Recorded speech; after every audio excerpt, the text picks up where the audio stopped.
Welcome all of you. हम लोग आज एक नए लेक्चर की तरफ बढ़ते हैं, यार्न क्लासमेट फॉल्ट्स। इस लेक्चर के माध्यम से हम यार्न में जो जनरली फॉल्ट होते हैं उस फॉल्ट को समझेंगे। कौन कौन से फॉल्ट होते हैं यार्न में, किस कैटेगरी के फॉल्ट हैं, कौन से फॉल्ट एक्सेप्टेबल हैं, कौन से फॉल्ट जो है नॉट एक्सेप्टेबल हैं, इट मीन्स कि कौन से फॉल्ट जो है ऑब्जेक्शनेबल है, कौन से फॉल्ट जो है नॉन ऑब्जेक्शनेबल फॉल्ट है। इस पूरे फॉल्ट को हम अलग अलग ग्रुप में बांटते हैं। जो है जो हमारे यार्न में फॉल्ट है उसकी लेंथ क्या है, डायमीटर क्या है, इस कैटेगरी वाइज हम फॉल्ट को जो है कैटेगराइज करते हैं और जो है हम फॉल्ट को अलग अलग ग्रुप में रख करके यार्न के फॉल्ट को देखते हैं कि फॉल्ट्स के लेवल यार्न में क्या है। तो आइए इस लेक्चर के माध्यम से हम इस यार्न में जो फॉल्ट है उसको अच्छी तरीके से समझेंगे। आगे बढ़ते हैं। यार्न फॉल्ट्स, जनरली जो यार्न में फॉल्ट होते हैं वो आप यहाँ पे इस जो है देख रहे होंगे।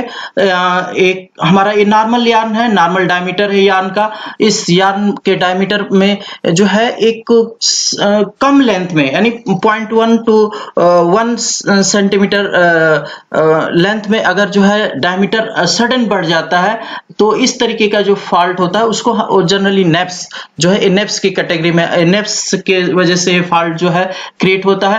ये आप जो है शॉर्ट डिफेक्ट देख रहे हैं, इसको हम जो है जनरली स्लब्स कहते हैं। ये जो है इस एरिया में अगर डायमीटर जो है यार्न में जो है डायमीटर जो है सडन जो है बढ़ जाता है तो ये जो है फॉल्ट जो है आपका जो है स्लब्स के लेवल में आता है। आपका जो है लॉन्ग थिक प्लेसेज है, ये थिक दोनों ही, ये तीनों ही थिक प्लेसेज हैं, लेकिन ये नेप्स की कैटेगरी में जो है स्लब में, और ये जो है लॉन्ग डिफेक्ट है आपका जो है थिक प्लेसेज है। ये थिन प्लेसेज है यानी नॉर्मल डायमीटर से आपका यार्न का डायमीटर सडन जो है अगर कम होता है तो इस प्लेस को, इस फॉल्ट को हम जो है थिन प्लेसेज कहेंगे। यहाँ पे भी आप ये जो थिन प्लेसेज देख रहे हैं यार्न में, आपका जो है थिक प्लेसेज है जो स्लब है, स्लब इसको हम इस फॉल्ट को जो है स्लब कहते हैं। जनरली ये ड्राफ्टिंग से जो है ये स्लब्स जो है ड्राफ्टिंग से क्रिएट होते हैं। ये थिन प्लेसेज भी जो है ड्राफ्टिंग से ही जो है जनरली क्रिएट होते हैं। ये आपका जो है फिश फायर, ये जो है क्रैकर है आपका, ये स्पन इन फॉल्ट है, ये आपका जो है फ्लाई फाइबर की वजह से फॉल्ट क्रिएट होता है। ये पिसिंग से जो है फॉल्ट जनरली जो है क्रिएट होता है, और ये नेप्स का फॉल्ट है। और नेप्स जनरली हमारी अगर पुअर जो है नेप्स जो है जिनिंग्स में और कार्डिंग में जो है क्रिएट होती हैं। अगर अनमेच्योर फाइबर हो तो नेप्स जनरेशन होगा और इस टाइप के जो है फॉल्ट्स जो है आपको मिलेंगे। तो ये हमारे जनरली यार्न में फॉल्ट होते हैं और इस फॉल्ट को जो हम लेंथ वाइज और डायमीटर वाइज जो है फॉल्ट को कैटेगराइज करते हैं। और कुछ फॉल्ट जो होते हैं जनरली जो है ज्यादा जो है फ्रीक्वेंटली अकर होते हैं, कुछ फॉल्ट जो है रेयरली कम आते हैं। तो इस तरीके से आगे हम बढ़ते हैं और फॉल्ट को देखते हैं। कैटेगरीज ऑफ फॉल्ट्स, यहाँ पे जो है हम फॉल्ट्स को देख रहे हैं। तो yarn fault categorize on the basis of cross sectional size, यानी जो है हम फॉल्ट को जो है उसके क्रॉस सेक्शन के डायमीटर के रिस्पेक्ट में जो है कैटेगराइज करेंगे। Length and frequency of occurrence, उसकी जो है उस फॉल्ट की लेंथ कितना है और उस फॉल्ट का जो है डायमीटर कितना है और उस फॉल्ट की फ्रीक्वेंसी ऑफ अकरेंस कितना है, यानी कि कितने लेंथ के बाद जो है वो फॉल्ट हमारा रिपीट हो रहा है। तो इस तरीके से फॉल्ट को हम जो है कैटेगराइज करते हैं।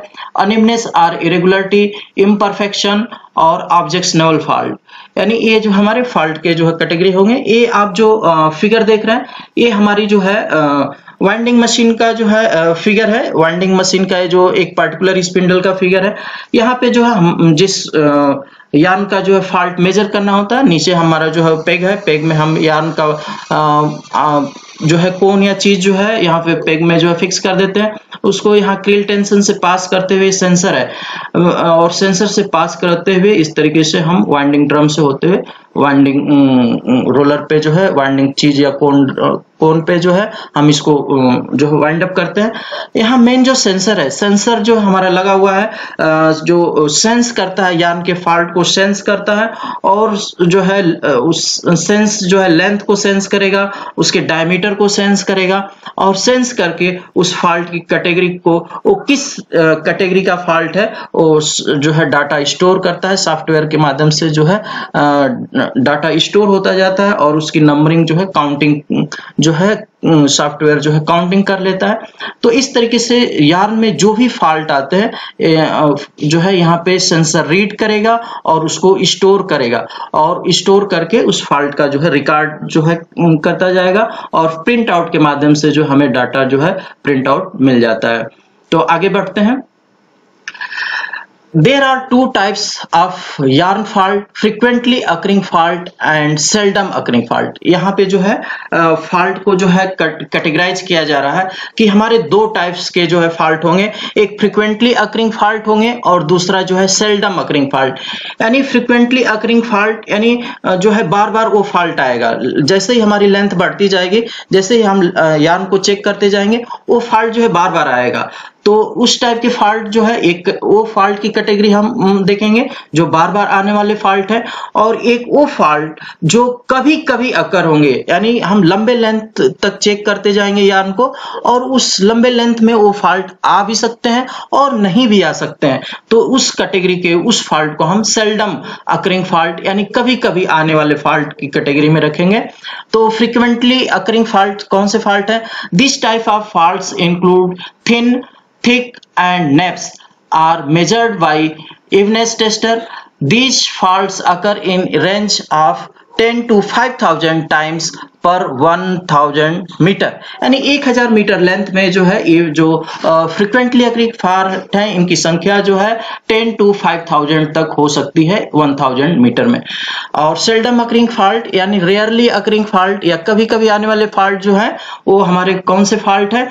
These faults refer to as the thin places, thick places in the yarn which are so seldom occurring for at least 100 kilometre of the yarn। यानी 100 किलोमीटर तक की रेंज में ये फॉल्ट जो है मे बी अकर यानी आ सकता है या नहीं आ सकता है। इस टाइप के जो फॉल्ट हैं, इस लेवल के जो फॉल्ट हैं, उस लेवल के फॉल्ट को हम सेल्डम अकरिंग फॉल्ट, कभी कभी आने वाले फॉल्ट की कैटेगरी में रखते हैं। The seldom occurring fault can be grouped in 3 main types: short thick, long thick and long thin. यहाँ पे देखिए थिन, थिक, नेप्स यहाँ भी था और यहाँ पे भी थिक है और थिन है, लेकिन डिफरेंस क्या हुआ? शॉर्ट थिक और लॉन्ग थिक और लॉन्ग थिन। यानी जो यहाँ पे जो थिक है उसके आगे जो है यानी इसका डायमीटर जो है अधिक होगा इस थिक के डायमीटर से, और ये जो यहाँ पे जो आप थिक देख रहे हैं इसका जो है थिक जो लेंथ होगी वो ज्यादा होगी। यानी इस टाइप के जो फॉल्ट होंगे वो सेल्डम अकरिंग फॉल्ट में आएंगे। तो आगे बढ़ते हैं। जो आपने ऊपर फॉल्ट सेल्डम और फ्रीक्वेंटली अकरिंग फॉल्ट देखा, उसको हम यहाँ पे क्लासिफिकेशन जो है यार्न के डायमीटर से जो है हम देखेंगे कि कौन कौन से फॉल्ट जो है सेल्डम होंगे और कौन कौन से फॉल्ट जो है फ्रीक्वेंटली अकरिंग फॉल्ट होंगे। तो आप ये 0% देख रहे हैं, ये हमारा जो यार्न की लाइन है, ये आप जो है ये लाइन देख रहे हैं ऑरेंज लाइन, ये हमारी यार्न नॉर्मल यार्न डायमीटर है। जो भी यार्न हमारा जिस भी काउंट का यार्न है उसका जो नॉर्मल डायमीटर है वो इस यार्न का ये डायमीटर है। अब इस डायमीटर से, इस नॉर्मल डायमीटर से जो है अगर फॉल्ट आ रहा है, थिक प्लेसेज आ रहे हैं तो डायमीटर बढ़ जाएगा, और थिन प्लेसेज आ रहे हैं तो डायमीटर कम हो जाएगा। इस नॉर्मल डायमीटर से डायमीटर कम हो जाएगा। तो डायमीटर बढ़ रहा है तो उस बढ़ी हुई डायमीटर की लेंथ कितनी है और डायमीटर किस पर लेवल तक बढ़ रहा है, तो इस कर्व के माध्यम से आप जो है अंडरस्टैंड करेंगे। देखते हैं, देखिए इस यार्न की लेंथ को जो है हम एक्स एक्सिस और वाई एक्सिस पे, लेंथ को एक्स एक्सिस पे और उसके डायमीटर को हम वाई एक्सिस पे देखेंगे। यानी आप ये देखिए हमारा जो है नॉर्मल यार्न है, लेंथ यानी लेंथ जो है 0.1 mm से 1 सेंटीमीटर, 2 सेंटीमीटर, 4 सेंटीमीटर, 8 सेंटीमीटर, 32 ये सेंटीमीटर में लेंथ हमारी किस में दिखाई गई है? सेंटीमीटर में। 0.1 सेंटीमीटर से 1 सेंटीमीटर की लेंथ का जो फॉल्ट होगा, यानी ये जो है थिन प्लेसेज में भी, यानी नॉर्मल आपका ये डायमीटर है, नॉर्मल से अगर जो है इधर जो है बिलो है ये थिन है और जो एबव है वो थिक है। तो अगर ऊपर हम बढ़े तो +45, 100 150%, यानी नॉर्मल डायमीटर जो आपका ये यान का नॉर्मल डायमीटर है, उस नॉर्मल डायमीटर से plus 100 plus 150 plus 250 plus 450 diameter, and diameter जो है यहाँ पे क्या होगा कि नॉर्मल डायमीटर से 250% जो है डायमीटर उसका ज्यादा होगा, और नॉर्मल डायमीटर से यहाँ 400% डायमीटर ज्यादा होगा।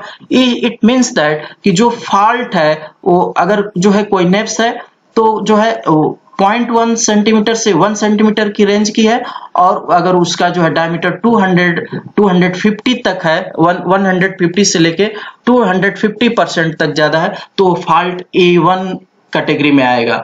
यानी हम फॉल्ट को लेंथ और उसके डायमीटर के हिसाब से जो है कैटेगराइज कर दिए, तो हमारा जो है ये जो हमारी 0.1 से 1 सेंटीमीटर लेंथ और 100 to 150% डायमीटर में जो अगर इंक्रीज हो रहा है तो ये फॉल्ट हमारा A1 फॉल्ट होगा, और लेंथ सेम हो और डायमीटर की रेंज अगर बढ़ रही है और इस रेंज तक 150 to 250 तो A2 फॉल्ट होगा, A3 होगा, A4 होगा। इसी तरीके से हमारा अगर लेंथ जो है 0.1 से 2 सेंटीमीटर की लेंथ तक का अगर फॉल्ट है तो वो B1 होगा इस डायमीटर में, B2 होगा इस डायमीटर में, B3 B4। इसी तरीके से अगर 4 सेंटीमीटर का है तो C1 और उसका डायमीटर इस रेंज में है 100 to 150 तो C1, और 150 to 250 है C2, C3 C4। इस तरीके से हम 23 जो है कैटेगरी में जो है यान के फॉल्ट को कैटेगराइज कर देते हैं, बांट देते हैं, यानी A1 A2 A3 B1 B1 B2 B3 C1 C2 C4 D1 D2 इस तरीके से। फिर यहाँ E F G H I ये जो है इनको हम A1 A2 A3 का लेवल नहीं देते हैं, क्योंकि ये फॉल्ट हमारे जो है सेल्डम फॉल्ट है जो कभी कभी आते हैं, इसलिए यहाँ पे इनको A1 A2 A3 जो है लेवल नहीं दिया है। तो हमारे ये जो है सेल्डम अकरिंग फॉल्ट और फ्रीक्वेंटली अकरिंग एरिया को हम देखें, आप एक कर्व जो है देख रहे हैं, इस कर्व से जो हम एरिया को डिवाइड कर रहे हैं, यानी इस कर्व से जो है ऊपर की रेंज, ये जो ऊपर की रेंज होगी ये area of the seldom occurring faults, ये जो है सेल्डम अकरिंग फॉल्ट की होगी। जैसे ये नेप्स है, ये शॉर्ट जो है स्लब्स है, ये लॉन्ग जो है थिक है, और इधर जो है लॉन्ग थिन है, ये लॉन्ग थिन लॉन्ग थिक और स्लब्स और एनेप्स, यानी इस रेंज से, यानी C3 एरिया है तो ये सेल्डम अकरिंग में आएगा, यानी ये फॉल्ट जो है कभी कभी आएगा यान में या नहीं आएगा, ये हो सकता है। और अगर ये जो A1 A2 A3 ये जो फॉल्ट है D1 C2 और इस लेवल के जो फॉल्ट है, ये जो फॉल्ट है आपके, ये जो एरिया है ये फ्रीक्वेंटली अकरिंग, यानी यार्न में जो है बार बार ये फॉल्ट आ रहे हैं, लेकिन ये फॉल्ट को हम एक्सेप्ट करते हैं। एक्सेप्ट इसलिए करते हैं कि इस फॉल्ट का यार्न से जब हम फैब्रिक बनाते हैं तो ये फॉल्ट जो है उस फैब्रिक में छुप जाते हैं या अपीयर नहीं होते हैं, यानी इस फॉल्ट का फैब्रिक के क्वालिटी पे बहुत मेजर इफेक्ट नहीं होता है, इफेक्ट नहीं पड़ता है, क्वालिटी डिटोरिएट नहीं होती है। लेकिन अगर ये फॉल्ट है तो ये फॉल्ट फैब्रिक में अपीयर होते हैं। सेल्डम अकरिंग फॉल्ट का जो है फैब्रिक के अपीयरेंस पे जो है इफेक्ट आता है, इसलिए हम इस फॉल्ट को रिमूव करते हैं। यार्न में जो है वाइंडिंग में जो है जो हमारा सेंसर है इस फॉल्ट को रिमूव कर देता है। जो सेल्डम अकरिंग फॉल्ट है, जो कर्व आप एरिया देख रहे हैं, कर्व से ऊपर के जितने भी फॉल्ट अगर आते हैं तो हमारा सेंसर सेंस करेगा, कटर तुरंत उसको कट करेगा और कट करके उसको जो है रिमूव कर देता है। रिमूव करने के बाद फिर पिचिंग करता है और फिर हमारी वाइंडिंग कंटिन्यू होती है। तो इस तरीके से जो फॉल्ट के रेंज है, यानी ये कर्व से ऊपर के जो सेल्डम अकरिंग फॉल्ट है वो रिमूव किए जाएंगे, और जो एरिया जो आप फ्रीक्वेंटली अकरिंग फॉल्ट है ये यार्न में जो है वाइंड अप कर लिए जाते हैं, यानी ये एक्सेप्टेबल फॉल्ट है और ये नॉट एक्सेप्टेबल फॉल्ट है। तो मैं समझता हूं कर्व आप समझ गए होंगे। आगे बढ़ते हैं। Classification of fault, this will provide a details breakup of yarn, जो हम आपको ऊपर जो है ब्रेकअप बताए हैं उसी का यहाँ पे जो है डिटेल आपको दिया जा रहा है। This will provide a detail breakup of yarn faults based on the length and dimension of the fault. There length और डायमेंशन के हिसाब से हम फॉल्ट को जो है कैटेगराइज करते हैं। There are totally 23 types of fault, 23 category में हम फॉल्ट को जो है कैटेगराइज करते हैं। Each fault is identified by an alphabet and number alphabet and number, यानी A1 ए आपका अल्फाबेट हो गया, 1 जो है नंबर हो गया, तो A1 A2 A3 इस तरीके से हम फॉल्ट को कैटेगराइज करते हैं। The alphabet A to G indicate the thick yarn, यानी आप ऊपर की एरिया देखें A to G, A और आपकी G, ABCDEFG, यानी ये जो नॉर्मल आपका यार्न है, नॉर्मल यार्न है, इस नॉर्मल यार्न से ऊपर यानी कि ये सारे फॉल्ट है, यानी ये थिक फॉल्ट है, यानी इस ये फॉल्ट आते हैं तो नॉर्मल डायमीटर हमारा बढ़ रहा है। और जो है ये नॉर्मल यार्न से जो ये नीचे के फॉल्ट है H और I, अगर ये इस टाइप के अगर हमारी जो है अगर डायमीटर कम होता है तो ये जो है H और I के कैटेगरी में हमारे जो है फॉल्ट आएंगे। The number 1 represent fault of size, and it means plus 100 to 150 over the normal cross section in the case of thick places, and number 2 means plus 150 to 250 for thick places. A1 का जो है range A होगा और A2 की range आपकी 150 to 250 होगी, यानी इसी तरीके से B1 की रेंज A होगी, B2 की रेंज A होगी। -30 to 45% in the case of thin places, and -45 to -75 for thin places, and so on. The E to G categories of fault are not followed by any numerical since they are fewer in number. कह रहा है कि E और E to G, E से लेकर के G तक के फॉल्ट को हम नंबर नहीं देते हैं, यानी it means that E1 E2 E3 इस तरीके का हम कैटेगराइज नहीं करते, क्योंकि एक जो है सेल्डम अकरिंग फॉल्ट है, ये रेयरली जो है यार्न में जो है इस टाइप के फॉल्ट्स आते हैं, इसलिए हम इसको E और G केवल जो है अल्फाबेट ही नंबर दिया है, यहाँ पे नंबर वैल्यू नहीं दिया। क्लासिफिकेशन यार्न क्लासिफिकेशन डायमेंशन, यानी हम लेंथ और डायमेंशन के हिसाब से जो क्लासिफिकेशन ऊपर आपको हमने बताया था उसी को और थोड़ा जो है डिटेल करते हैं। यहाँ पे आप देखिए जो है हमारा नॉर्मल यार्न है, और नॉर्मल यार्न को हम +45 यानी ऊपर की तरफ ये जितने फॉल्ट हैं, यानी ये थिक फॉल्ट है, सभी जो इस केस में क्या होगा, नॉर्मल डायमीटर से अगर आपका इस सभी फॉल्ट में डायमीटर आपका बढ़ रहा है, और ये जो नीचे के फॉल्ट है H और I, ये जो है ये वो फॉल्ट है जब आपके यार्न का डायमीटर कम हो रहा है, नॉर्मल डायमीटर से यार्न का डायमीटर कम हो रहा है, यानी ये थिन फॉल्ट है और ये सभी फॉल्ट जो है थिक फॉल्ट है। और इस थिक फॉल्ट को भी हम जो है अलग अलग कैटेगरी में जो है कैटेगराइज किए हैं, जिसको जो है लेंथ के, ये लेंथ हमारी है 0.1 to 1 सेंटीमीटर, 1 to 2 जो है up to 2 centimetre, up to 4 centimetre, up to 8 centimetre and above जो है इस लेंथ का जो है फॉल्ट है, यानी जो F अगर हमारा फॉल्ट है तो 8 सेंटीमीटर से लेकर के और आपका जो है इस रेंज का 8 सेंटीमीटर एबव फॉल्ट का है, और G फॉल्ट है वो 32 सेंटीमीटर या एबव फॉल्ट है। तो यहाँ पे जो है हम लेंथ यानी X एक्सिस पे हमारी लेंथ और Y एक्सिस पे यार्न का डायमीटर, इस दोनों लेंथ और डायमीटर से हम यार्न के फॉल्ट को अलग अलग ग्रुप में जो है हम कैटेगराइज करते हैं, और हम यार्न के फॉल्ट को जो है जानते हैं कि समझते हैं कि इस लेवल में कितने फॉल्ट की संख्या कितनी है, इस लेवल में फॉल्ट की संख्या कितनी है। तो इस तरीके से हमें फॉल्ट जो है अलग अलग ग्रुप में मिल जाते हैं।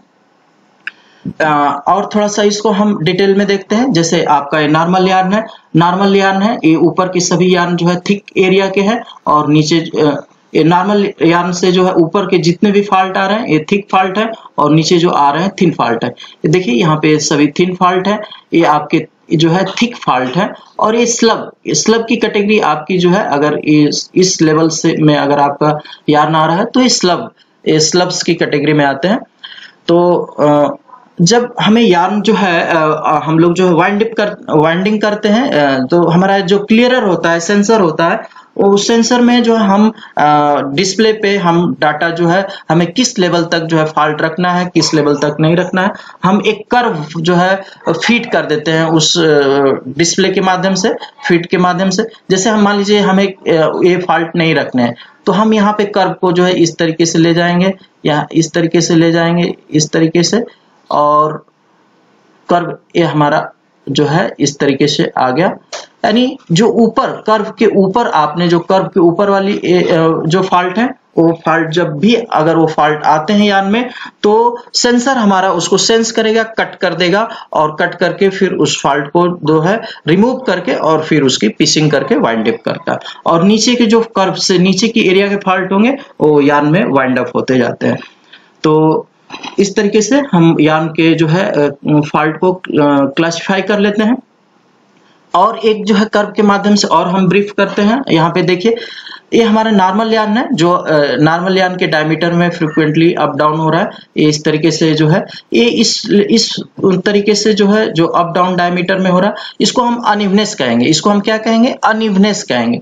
और देखिए, ये जो है हमारे फाल्ट है, यानी ये फाल्ट वो है जो नॉर्मल जो अनइवनेस आ रही है उससे जो है थोड़ा सा ज्यादा ये डायमीटर जो है थिक हो रहा है। और ये जो फाल्ट है जो नॉर्मल जो अप डाउन हो रहा है यान में, उससे जो है थोड़ा सा ज्यादा ही थिन हो रहा है। तो इस जो दोनों, ये जो है सपोज दैट ये प्लस 50% है फाल्ट, और ये प्लस माइनस 50%, यानी प्लस 50% थिक और प्लस माइनस 50% थिन, यानी इस तरीके के ये दोनों फाल्ट को हम क्या कहेंगे? इम्परफेक्शन। ये इसको हम क्या कहेंगे? इम्परफेक्शन कहेंगे। ये जो फाल्ट है प्लस 100 यानी नॉर्मल डायमीटर से जो है आपका जो है 400 डायमीटर तक जो फाल्ट आते हैं, इसको हम शॉर्ट थिक, यानी लेंथ कहाँ तक? 8 सेंटीमीटर तक, यानी 8 सेंटीमीटर लेंथ तक के फाल्ट को जिनके डायमीटर जो है थिक एरिया में है, इस फाल्ट को हम जो है क्या कहेंगे? शॉर्ट थिक फाल्ट कहेंगे या स्लब कहेंगे।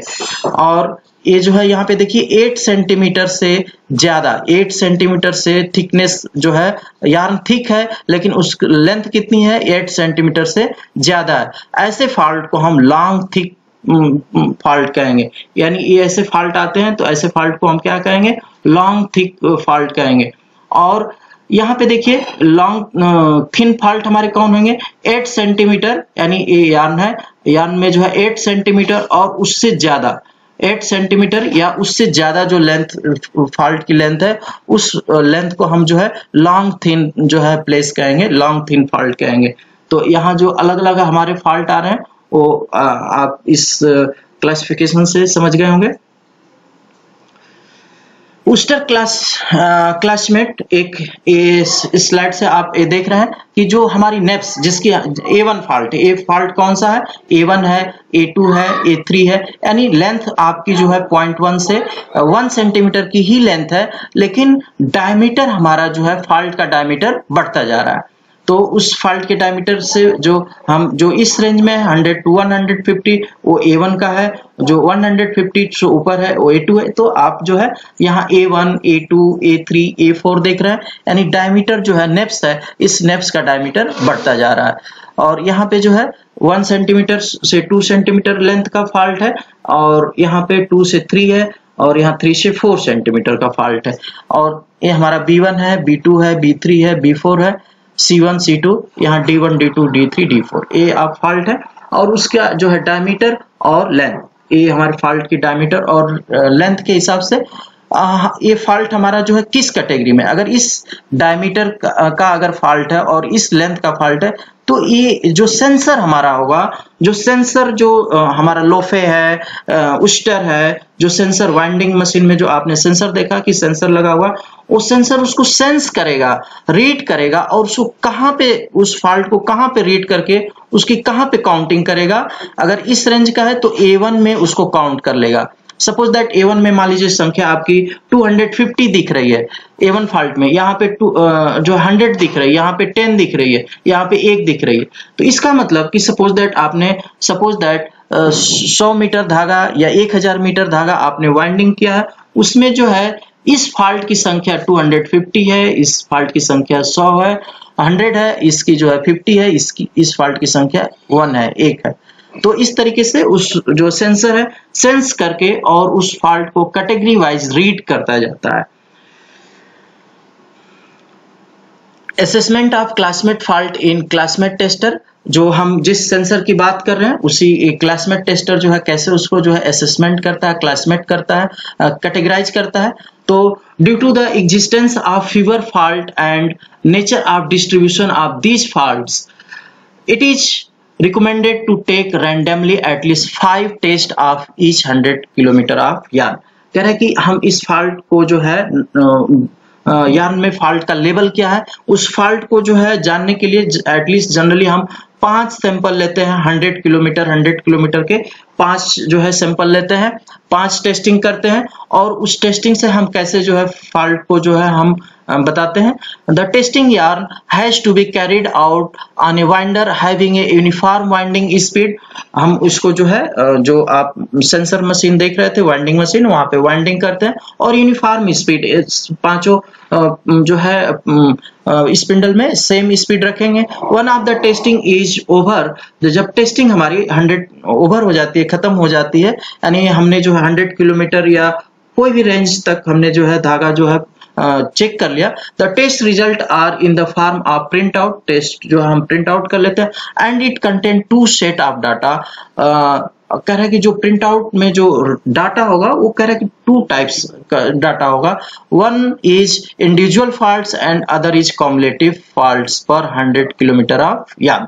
जो हमारा जो रिजल्ट आएगा वो इस तरीके से, इंडिविजुअल फॉल्ट यानी A1 फॉल्ट की संख्या कितनी है, A2 कितना है, B1 कितना है, B3 कितना है, D1 कितना है, D3 कितना है, ये सभी फॉल्ट इंडिविजुअल फॉल्ट है, यानी इनकी संख्या जो है कितनी है ये हमारा रिजल्ट बताएगा। एंड कॉम्युलेटिव फॉल्ट्स, और ये सभी का टोटल फॉल्ट्स भी हमें बताएगा कि टोटल हमारे कॉम्युलेटिव फॉल्ट्स जो है कितने हैं पर 100 किलोमीटर में, यानी 100 किलोमीटर में टोटल फॉल्ट की संख्या कितनी है ये भी हमें जो प्रिंट आउट बताएगा। कितने हमारे ऑब्जेक्शनेबल फॉल्ट हैं और कितने हमारे नॉन ऑब्जेक्शनेबल फॉल्ट हैं वो प्रिंट आउट जो है आपको बताएगा। तो क्लासमेट डिफेक्ट क्लासिफिकेशन, यहाँ जो है हम जो क्लासमेट कर रहे हैं A1, A2, A3, A4, B1, B2, ये जो हम क्लासमेट जो फॉल्ट का किए हैं, ये यानी आप यहाँ पे देखें तो ये नॉर्मल हमारा यार्न होगा और नॉर्मल यार्न से ये ऊपर की एरिया है। एक्स एक्सिस और वाई एक्सिस पे हम देखें तो एक्स एक्सिस पे जो है ये ऊपर की एरिया यानी थिक यार्न, ये सभी यहाँ से लेकर के ए से लेकर के F G E तक ये जो हमारे थिक एरिया है, यार्न की जो है थिक फॉल्ट है। और ये जो है H1 और I1 जो हमारे जो है यार्न के जो थिन फॉल्ट है, यार्न में जो है नॉर्मल हमारा डायमीटर, यार्न के नॉर्मल डायमीटर से ये डायमीटर कम डायमीटर के जो है फॉल्ट्स हैं। तो ये फॉल्ट जैसे A1 फॉल्ट है तो A1 फॉल्ट्स जो है क्यों, इसका रीजन क्या है, ये यहाँ पे हम फॉल्ट को कैटेगराइज किए हैं कि ये फॉल्ट A1 है, ये जो फॉल्ट A2 है, तो इसकी संख्या ज्यादा आ रही है या इस फॉल्ट की संख्या ज्यादा आ रही है या इस फॉल्ट की। तो हम किसी भी पार्टिकुलर जो एक सर्टेन लेवल से अगर कोई फॉल्ट की संख्या अगर ज्यादा आ रही है तो उसके काजेज क्या हो सकते हैं, कौन से कारण है जिसकी वजह से फॉल्ट जो है अकर हो रहा है। तो यहाँ पे जो है फॉल्ट और उसके काजेज बताए गए हैं कि इस जो है ये फॉल्ट है और इसका ये काजेज है कि इस काजेज से, इस कारण से फॉल्ट जनरली यार्न में जो है अकर होता है, यार्न में फॉल्ट जो है आता है। जैसे A1 फॉल्ट है बैड कंडीशनिंग ऑफ कार्डिंग, कह रहे कि अगर पुअर कार्डिंग की गई हो, ब्लो रूम, ट्रेस इन यार्न, तो अगर जो है bad conditioning of carding, blow room अगर है, अगर कार्डिंग की हमारी अच्छी नहीं की गई है, ब्लो रूम जो है प्रॉपर नहीं किया गया है और यार्न में ट्रेस कंटेंट लेवल ज्यादा हो, तो ये जो है हमारे शॉर्ट जो है थिक प्लेसेस जो है आएंगे, A1 फॉल्ट की संख्या ज्यादा आएगी। इसको जो है और हम डिटेल में जो है आगे देखते हैं। ये आपके जो कैटेगराइज फॉल्ट है इसके जो है काजेज क्या है, जैसे लो माइक्रोनेयर इमेच्योर फाइबर, यानी आप जो है लो माइक्रोनेयर का फाइबर यूज कर रहे हैं जिसमें इमेच्योर फाइबर ज्यादा है, बैड कार्डिंग प्रॉपर नहीं हुई है, इन यानी ये अलग अलग रीजन, यानी रीजन या तो ये हो सकता है, ये हो सकता है, बैड कार्डिंग हो सकती है रीजन, इनसफिशिएंट नेप्स रिमूवल, आपने नेप्स जो है कार्डिंग से प्रॉपरली रिमूव नहीं किया, कॉम्बिंग से रिमूव नहीं किया, ट्रेस इन यार्न, और या तो यार्न में ट्रेस लेवल गंदगी जो है ज्यादा है, ट्रेस कंटेंट ज्यादा है, इस वजह से A1 फॉल्ट की संख्या ज्यादा हो सकती है। सपोज दैट हम यहाँ पे देखते हैं जिस मान लीजिए D3 फॉल्ट है, ड्राफ्टिंग फॉल्ट्स, ये ड्राफ्टिंग के वजह से फॉल्ट D3 अगर फॉल्ट आ रहा है, D3 फॉल्ट की संख्या ज्यादा आ रही है सर्टेन लेवल से, तो इट मींस कि ड्राफ्टिंग की प्रॉब्लम है, ड्राफ्टिंग फॉल्ट है, एक्सेसिव फ्लफ इन स्पिनिंग डिपार्टमेंट, यानी जो है जो स्पिनिंग डिपार्टमेंट जो है हमारा जो है फ्लफी है, यानी जो है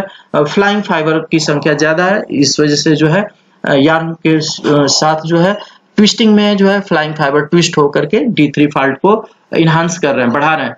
और केज सेटिंग यानी जो सक्शन सेटिंग है, जो डस्ट को रिमूव कर रहा है, वो जो है प्रॉपरली जो है काम नहीं कर रहा है, इस वजह से ये फॉल्ट जो है बढ़ जाएंगे। तो ये हमारे नंबर ऑफ फॉल्ट्स हैं और उसके काजेज हैं, जिसके वजह से हमारे जो है सारे जो है फॉल्ट जो है कम हो सकते हैं। अगर इस प्रॉब्लम को हम कंट्रोल कर लें तो फॉल्ट हमारे जो है कम हो जाएंगे। अगर इस जो है प्रॉब्लम को हम कंट्रोल नहीं करें तो ये पार्टिकुलर फॉल्ट जो है बढ़ सकते हैं। तो इन दोनों माध्यम से जो है आपको जो है हम इस फॉल्ट के और उसके काजेज को जो है बताए हैं। तो मैं समझता हूं कि आप जो है इस क्लासिफिकेशन को क्लासमेट को जो है यार्न जो है क्लासमेट को जो है समझ गए होंगे, और कोई भी अगर प्रॉब्लम होती है तो आप मुझसे डिस्कस कर सकते हैं। Thank you.